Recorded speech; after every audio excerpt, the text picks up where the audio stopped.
IVF या test tube baby होता कैसे है, इसे करते कैसे, किन लोगों में किया जाता है। आईवीएफ यानी कि टेस्ट ट्यूब बेबी, इसका नाम सुनते ही अधिकतर कपल्स के मन में बहुत सारे सवाल आते हैं। आईवीएफ या टेस्ट ट्यूब बेबी होता कैसे है, इसमें कितना खर्चा आता है, इसका प्रोसेस क्या है, इसमें कितने इंजेक्शन लगते हैं। नमस्ते, मैं हूं डॉक्टर सोनल चौक से, आईवीएफ स्पेशलिस्ट। आज का वीडियो उन कपल्स के लिए है जो आईवीएफ शुरू करने जा रहे हैं। सबसे पहले जानते हैं कि आईवीएफ क्या होता है। आईवीएफ मतलब इन विट्रो फर्टिलाइजेशन। इसमें अंडे और शुक्राणु को लैब में मिलाया जाता है, यानी कि जो प्रोसेस शरीर के अंदर नहीं हो पा रही थी वही प्रोसेस आप लैब में करते हो। अंडा और शुक्राणु को मिलाने के बाद आपका एम्ब्रियो बनाया जाता है। उनमें से फिर बेस्ट क्वालिटी का एम्ब्रियो को सिलेक्ट किया जाता है और फिर उसे आपके यूट्रस में ट्रांसफर कर दिया जाता है। ये होता है आईवीएफ। आईवीएफ तब यूज होता है जब नेचुरल कंसेप्शन की प्रोबेबिलिटी कम हो जाती है। अगर किसी कपल को प्रेगनेंसी नहीं हो रही है तो इसके कई सारे कारण हो सकते हैं। जैसे फीमेल्स में क्या कॉजेज हो सकते हैं। सबसे पहला होता है ओव्यूलेशन। अगर उसका पीसीओडी, थायराइड या हार्मोनल इम्बैलेंस के कारण ओव्यूलेशन नहीं हो रहा है तो भी प्रेगनेंसी नहीं हो पाती है। या फिर एग रिजर्व कम है, लो एएमएच है, तब भी प्रेगनेंसी नहीं हो पाती है। दूसरा आता ब्लॉक फैलोपियन ट्यूब्स। अगर दोनों साइड के फैलोपियन ट्यूब ब्लॉक्ड हैं तो भी प्रेगनेंसी होने में दिक्कत होती है। ब्लॉक क्यों हो सकते हैं, जैसे पीआईडी हो, कोई इन्फेक्शन हो, इसके कारण भी ट्यूब ब्लॉक हो सकते हैं। इसके अलावा अगर यूट्राइन फैक्टर देखोगे तो उसमें अगर यूट्रस में फाइब्रॉइड है, पॉलिप है या एंडोमेट्रियोसिस है तब भी प्रेगनेंसी कंसीव करने में मुश्किल होती है और एम्ब्रियो भी चिपक नहीं पाता है। फीमेल्स में इसके अलावा एज भी बहुत इंपॉर्टेंट इफेक्ट डालती है। 30 के बाद एग्स की क्वांटिटी और क्वालिटी काफ़ी कम होने लगती है और 35 के बाद आपकी जो एग की क्वालिटी है वो सिग्निफिकेंटली इफेक्ट होती है। तो एज के साथ भी आपकी प्रेगनेंसी कंसीव करने के चांसेस भी कम होने लगते हैं। अगर हम मेल्स की बात करें तो उनमें क्या कॉज हो सकते हैं। मेल्स में लो स्पर्म मोटिलिटी या काउंट। कई बार पुरुषों में देखा गया है कि स्पर्म की क्वांटिटी और क्वालिटी दोनों ही अफेक्टेड होती है। इसके अलावा एजोस्पर्मिया यानी कि नील स्पर्म काउंट, ये भी एक बहुत मेजर कारण होता है प्रेगनेंसी ना होने का। इसके अलावा बहुत सारे लाइफस्टाइल चेंजेस जो आजकल आ गए हैं, यानी कि अल्कोहल, स्मोकिंग, ये भी मेल फर्टिलिटी को बहुत सीवियरली अफेक्ट करते हैं। इन सब के कारण भी कई बार पुरुषों के कारण भी प्रेगनेंसी नहीं हो पाती है। कभी कभी सारे टेस्ट हस्बैंड और वाइफ के बिल्कुल नॉर्मल होते हैं, इसके बाद भी कपल कंसीव नहीं कर पाता। ये आते हैं अनएक्सप्लेन्ड कॉजेज में। तो आईवीएफ कराने के पहले सबसे इम्पोर्टेंट है आपको सबसे पहले कॉज जानना कि आपको प्रेगनेंसी क्यों नहीं हो रही है।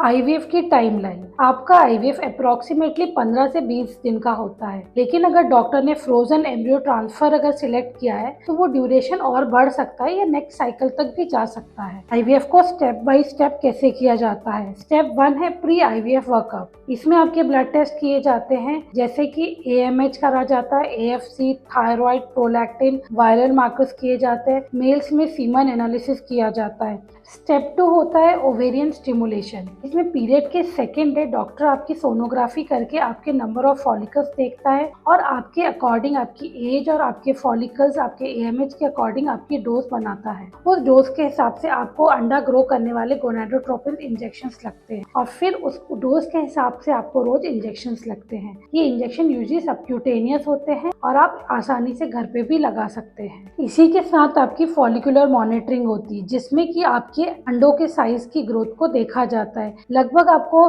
3 से 4 बार आपको सोनोग्राफी करानी होती है। स्टेप 3 होता है ट्रिगर इंजेक्शन। जब आपके फॉलिकल्स एक ऑप्टिमम साइज के हो जाते हैं तब आपको ट्रिगर का इंजेक्शन लगाया जाता है। ट्रिगर के इंजेक्शन के 34 से 36 घंटे बाद फिर आपके अंडों को पिकअप किया जाता है। 4th स्टेप होता है एक रिट्रीवल यानी ओवम पिकअप। इस दिन आपके अंडे निकाले जाते हैं। चूँकि अंडे को एक सिरिंज से निकाला जाता है जो कि थोड़ा पेनफुल होता है, इसलिए आपको बेहोश किया जाता है। ये 10 से 15 मिनट का प्रोसीजर होता है, जिसमें कि डॉक्टर सोनोग्राफी मशीन में देखते हुए आपके अंडे बाहर निकालते हैं और फिर उनको लैब में चेक किया जाता है। 5th स्टेप होता है फर्टिलाइजेशन। इसमें से जो एग्स आपके कलेक्ट किए गए हैं उनको चेक किया जाता है क्वालिटी के लिए। फिर उनको एक अच्छी क्वालिटी के स्पर्म के साथ मिलाया जाता है और उन्हें फर्टिलाइजेशन कराया जाता है। सिक्स स्टेप है एम्ब्रियो कल्चर। आपके एग्स और स्पर्म जिनको कि फर्टिलाइज कराया गया था और अब जो एम्ब्रियो बन गया उनको ग्रो किया जाता है डे 3 to डे 5 तक।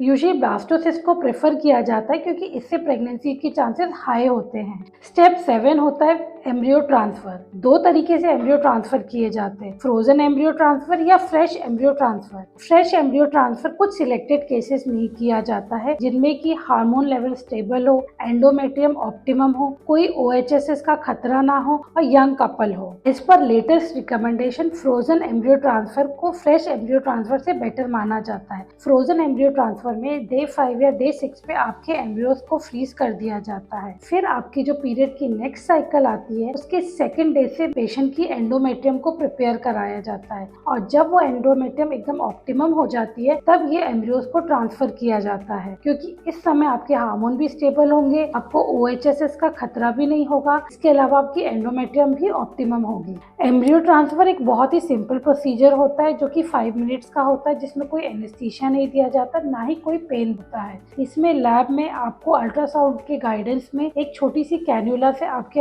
यूट्रस के अंदर एंडोमेट्रियम में आपके एम्ब्रियो ट्रांसफर कर दिए जाते हैं। अगर आपने डिसाइड किया है कि फ्रोजन एम्ब्रियो ट्रांसफर होना है तो उसमें आपको नेक्स्ट पीरियड के सेकेंड डे से एंडोमेट्रियम की लाइनिंग को ग्रो करने के लिए मेडिकेशन दिए जाते हैं और साथ ही में आपकी बीच बीच में सोनोग्राफी की जाती है एंडोमेट्रियम की ग्रोथ को चेक करने के लिए। अराउंड 13 to 15 डे के आसपास आपके प्रोजेस्टेरॉन के इंजेक्शन स्टार्ट किए जाते हैं और फिर 17 to 21 डे के आसपास आपको एम्ब्रियो ट्रांसफर कर दिया जाता है। अब आते हैं IVF के सक्सेस रेट पे। पहले आपको ये जानना जरूरी है कि IVF का सक्सेस डिपेंड होता है पेशेंट की एज पे या कपल की एज पे, स्पर्म कैसे हैं, एग्स कैसे हैं, आपके एम्ब्रियोज कैसे बने हैं और उनकी क्वालिटी कैसी है, साथ ही साथ यूट्रस की एंडोमेट्रियम लाइनिंग भी।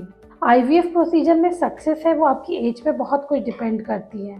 जितनी यंग एज होती है उतनी सक्सेस हाई होती है। यूजुअली लेस देन 30 इयर्स में आपकी सक्सेस 55 to 65% के आसपास होती है। वहीं अगर आपकी एज मोर देन 40 इयर्स है तो ये काफ़ी कम हो जाती है। अब आते हैं सबसे इम्पोर्टेंट सवाल पे कि IVF का कॉस्ट कितना आता है, कहाँ पे आपके चार्जेस लगेंगे। सबसे पहले होता है बेसिक ब्लड टेस्ट पे, इसके बाद इंजेक्शंस पे जो कि आपके एग्स बनाते हैं, लैब चार्जेस होता है, OT चार्जेस होते हैं, एम्ब्रियो फ्रीजिंग चार्जेस है, एम्ब्रियो के थॉइंग चार्जेस है, एम्ब्रियो ट्रांसफर चार्जेस, इन सारी जगहों पे आपके चार्जेस आते हैं। तो अगर हम इनका मोटा मोटा ब्रेक डाउन करके अगर देखें तो आपका जो IVF का कॉस्ट आता है वो लगभग 1.2 to 2.5 लाख के करीब आता है। ये चार्जेस भी सिटी टू सिटी वेरी करते हैं, लैब टू लैब वेरी करते हैं और पेशेंट टू पेशेंट वेरी करते हैं। जब भी आप IVF कराने जाएं आप जब पहले ही दिन अपने डॉक्टर से पूरे चार्जेस लिखवा के लें कि क्या क्या चार्जेस लगेंगे और एक्चुअल कॉस्ट कितना आएगा।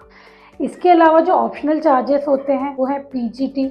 इसका कॉस्ट लैब पे वेरी करता है, यूजुअली 25 to 40,000 पर एम्ब्रियो कॉस्ट आता है। डोनर एग अगर हम लेते हैं तो ये चार्जेस 80,000 to 1.5 लाख के करीब आता है। डोनर स्पर्म की बात करते हैं तो 20 to 30,000 का कॉस्ट आता है। IVF में सबसे इम्पोर्टेंट है कि क्लिनिक ट्रांसपेरेंट हो, कोई हिडन चार्जेस ना हो। इसके अलावा मेडिकेशंस का भी कॉस्ट आता है जो कि लगभग 15 से 20 हज़ार के करीब होती है। और अगर आप प्रेग्नेंट हो जाते हैं तो लगभग इतना ही खर्चा आपको हर महीने मेडिकेशंस पे जाता है। तो अब IVF से रिस्क क्या क्या हो सकती है। सबसे इम्पॉर्टेंट है OHSS यानी ओवेरियन हाइपरस्टिमुलेशन सिंड्रोम, जो कि आज के सिनेरियो में काफ़ी रेयर हो गए क्योंकि आजकल जो एंटागोनिस्ट प्रोटोकॉल यूज़ हो रहा है उसमें OHSS होने की संभावना बहुत कम हो जाती है। इसके अलावा फेल्ड इम्प्लांटेशन यानी कि प्रेगनेंसी ही ना लगे, तीसरा एक्टोपिक प्रेगनेंसी, फिर मल्टीपल प्रेगनेंसी, सारे कुछ इसके साथ रिस्क एसोसिएटेड होते हैं। लेकिन अभी जो लेटेस्ट गाइडलाइंस आ गए, लेटेस्ट प्रोटोकॉल्स आ गए हैं, उसके साथ ये रिस्क काफ़ी कम हो गए हैं। उम्मीद करती हूँ कि इस वीडियो में मैंने मैक्सिमम चीज़ कवर कर दी हो और आपके अधिकतर कन्फ्यूजन क्लियर हो गए हो। इसके बाद भी अगर आपको कोई डाउट है या कोई क्वेश्चन है या कोई क्वेरी है तो आप नीचे कमेंट बॉक्स में मुझसे पूछ सकते हैं। अगर आपको ये कंप्लीट IVF गाइड अच्छी लगी हो या हेल्पफुल लगी हो तो आप लाइक, शेयर और सब्सक्राइब करना ना भूलें।